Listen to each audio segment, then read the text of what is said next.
Hi అండి. ఈ వీడియోలో 33/11 kV ఎస్ఎస్ గురించి మాట్లాడుకుంటున్నాం. ఇక్కడ కనిపించేది 33 kV సప్లై వచ్చిన ఇన్పుట్ అది. ఆ పోల్స్ కనిపిస్తున్న 2 పోల్స్ కూడా 33 kV సప్లై. అవి ఒక సప్లై యూజ్ చేస్తూ ఉంటాము, ఇంకో పోల్ ద్వారా ఆల్టర్నేటివ్ అనమాట. ఒక సప్లై ఏదైనా ప్రాబ్లం అయితే అప్పుడు ఈ లైన్ యొక్క ఏబీ ఓపెన్ చేసుకుని ఇంకో పోల్ యొక్క సప్లైని తీసుకుంటాము. ఇదంతా 33 kV బేల్ అనేది. ఈ విధంగా ఇప్పుడు కనిపించిన పీటీఆర్కి ఆ పోల్స్ నుంచి 33 kV అనేది బే మీదుగా పీటీఆర్కి వెళ్తుంది.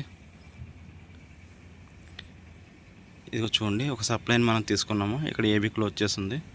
33 kV 3 బ్లేడ్లు క్లోజ్లో ఉన్నాయి కదా.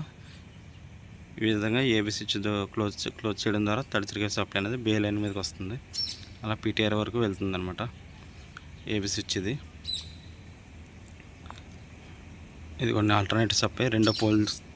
రెండో పోల్ ఎదురకుండా ఉన్న ఏబీ స్విచ్ 3 బ్లేడ్లు ఓపెన్ ఉన్నాయి కదా.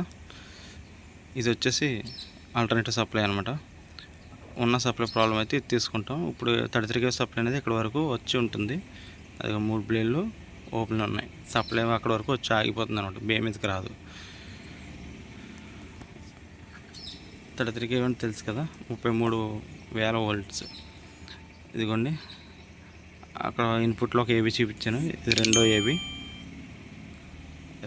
ఇది. మనం 33 kV మన దగ్గర పీటీఆర్ దగ్గర కానీ ఎల్వీఎల్ దగ్గర కానీ ఏదైనా ప్రాబ్లం అయితే 33 kV ఇక్కడ ఏబీ ద్వారా ఓపెన్ చేసుకుని సప్లై ఆఫ్ చేసుకుని మనం ఇక్కడే వర్క్ చేసుకోవచ్చు. పైనుంచి 33 kV ఆఫ్ చేయవసరం లేదు. ఇక్కడ కనిపించే పీటీఆర్ ఎడ్జ్ ఫీజులు ఇవి. ఎడ్జ్ ఫీజులు అనేవి సేఫ్టీ పర్పస్ ఉంటాయి. ఎలక్ట్రికల్ నాలెడ్జ్ ఉన్న వాళ్ళకి చెప్పవసరం లేదు, ఫీజులు సేఫ్టీ కోసమే వేస్తాము. యాక్చువల్లీ వాటి ప్లేస్లో హెచ్వీలు ఉండాలి, కానీ మనం ఇక్కడ కొత్త ఎస్ఎస్ఎల్కి హెచ్వీలు యూజ్ చేయట్లేదు. సింపుల్గా హెచ్ ఫీజులతో ఇప్పుడు వచ్చిన టెక్నాలజీ ద్వారా హెచ్ ఫీజులు వేస్తున్నారు. ఇప్పుడు చూపించిన న్యూట్రల్ అది, ఇదేమో ఎర్త్. ఇది మనం న్యూట్రల్ అయినా ఎర్త్ అయినా సరే మనం ఇక్కడ గ్రౌండ్లోనే అరేంజ్ చేస్తారు కదా. పీటీఆర్ సంబంధించి మీకు మరొక వీడియో చేస్తాను. ఇందులో primary winding, secondary winding, 33 kV volts 11 kVకి ఎలా మారుతుంది, ఇవన్నీ ఒక వీడియో చేస్తాను. ఇదిగోండి, పీటీఆర్కి ఒక పక్క 33 kV వచ్చి ఇంకో పక్క 11 kVగా మారి ఈ విధంగా ఎల్వీ ద్వారా అక్కడ ఉన్న 4 ఫీడర్లకి సప్లై అనేది వెళ్తుందనమాట. ఈ 4 ఫీడర్లకి ఒక హెడ్ అనమాట. 4 ఫీడర్లు వచ్చే లోడ్ అంతా ఈ ఎల్వీ మీద పడుతుంది. ఇదిగోండి, ఇదంతా 11 kV బేల్ అని ఇదంతా 4 ఫీడర్లు. ఇవి 4 ఫీడర్లు 4 ఊర్లకి సప్లై వెళ్తాయి అనమాట. ఇదిగోండి, ఎల్వీ డోర్ ఓపెన్ చేస్తే పై కనిపించేవి రిలేస్. వీటికి సంబంధించి ఒక వీడియో చేస్తాను. ఇక్కడ కనిపించే యాంప్స్ మీటర్, వోల్ట్ మీటర్. ఇదిగోండి, 46 యాంప్స్ చూపిస్తుంది కదా ఒక ఫేస్ మీద. ఇదేంటంటే 4 ఫీడర్ మీద వస్తున్న లోడ్ అనమాట. 46 ప్రజెంట్ ఇప్పుడు తక్కువ ఉంది. నైట్ టైం మనకి ఎక్కువ వస్తుంది లోడ్. సమ్మర్లోను నైట్ టైము ఈ విధంగా లోడ్ ఎక్కువ వస్తుంది. ఇక్కడ ఉన్నాయి 4 ఊర్లకు సంబంధించి 4 ఫీడర్లు ఇవి.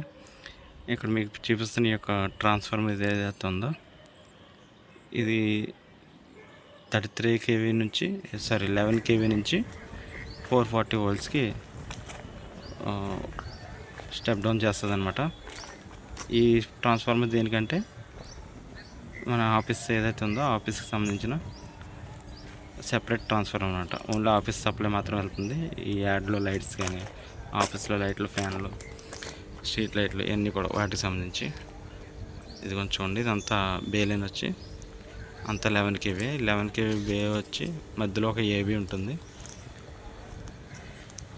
ఈ బేని 2 భాగాలుగా విడదీస్తూ మధ్యలో ఒక ఏబీ ఉంటుంది.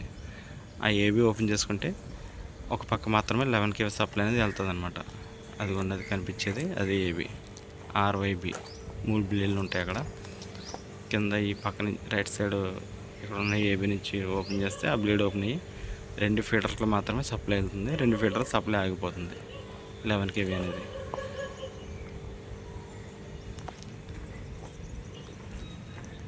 అర్థమైందా? ప్రతి ఫీడర్కి కూడా మళ్ళీ ఇన్పుట్ ఏబీ, అవుట్పుట్ ఏబీ అనేది ఉంటాయి. ఈ ఏబీలు ఉండడం వల్ల దానికి సెపరేట్ ఏబీ ఉండడం వల్ల ఏదైనా ఫీడర్ సంబంధించి మనం వర్క్ చేసుకోవాలంటే చేసుకోవచ్చు అనమాట. ఆ యొక్క ఇన్పుట్ ఏబీలో ఆ ఫీడర్కి మట్టికి ఒక ఫీడర్ మాత్రమే సప్లై ఆఫ్ చేసుకుని ఆ ఫీడర్ పై ఉన్న లైన్ మీద కానీ ఫీడర్ దగ్గర కానీ వర్క్ చేసుకోవచ్చు. ఇదిగోండి ప్రతిదీ ఫీడర్ సంబంధించి ఒక ఏబీ ఉంటుందండి. ఇదిగోండి ప్రతి ఏబీ క్లోజ్ చేసి ఉంది.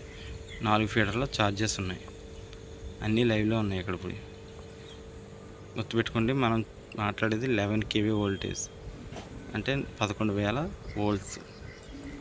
అదేవిధంగా ఇందులో ఏది ఎక్కడ పడితే అక్కడ చేసి ముట్టుకోవడానికి ఉండదు, చాలా జాగ్రత్తగా ఆపరేట్ చేయాలి.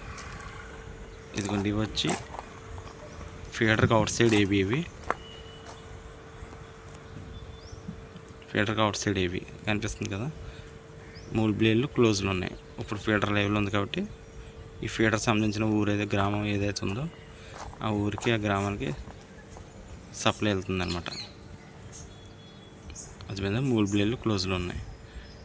ఇవి ఓపెన్ చేసి ఎప్పుడైనా లైన్ మీద ఎల్సీ అడిగితే అక్కడ ఏబీ ముందు ఫీడర్ ట్రిప్ చేసుకుని ఏబీ ఓపెన్ చేసి అవుట్ సైడ్ కండక్టర్ మీద ఎర్తలు అనేవి వేయాలన్నమాట.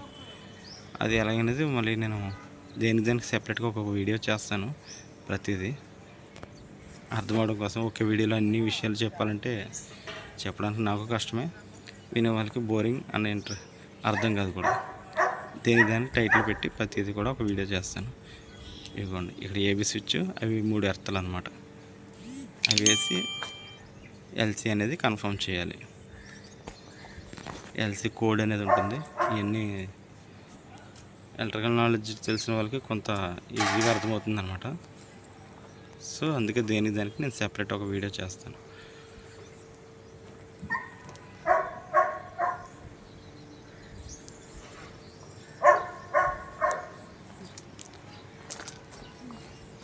ఒక విషయం గుర్తుపెట్టుకోండి, ఇక్కడ మనకి ఇన్పుట్లు 33 kVలో అయినా సరే 11 kV అవుట్పుట్లో అయినా సరే మనకి ఇక్కడ నుంచి ఫేజ్ కరెంట్ మాత్రమే సప్లై చేస్తాం.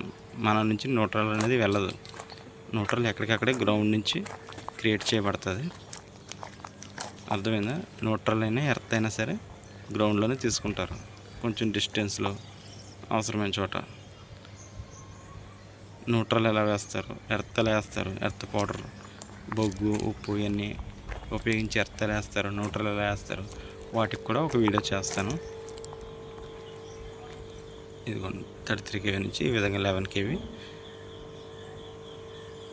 33 kV బే లైన్ నుంచి 11 kV బే లైన్కి ఈ విధంగా వస్తుంది. బే లైన్కి వచ్చిన తర్వాత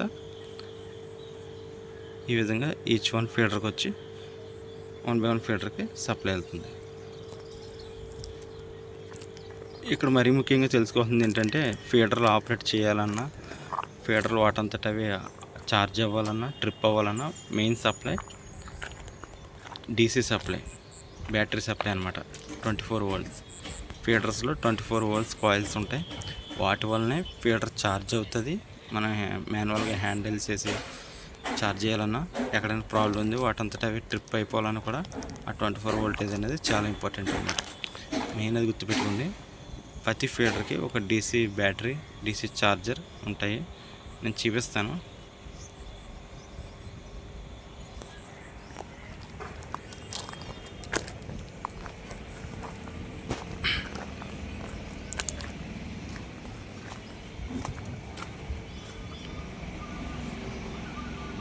ఓకేనా, వీడియో తీసినప్పుడు దగ్గరగా వాటిని క్యాప్చర్ చేయలేకపోయినట్టున్నాను.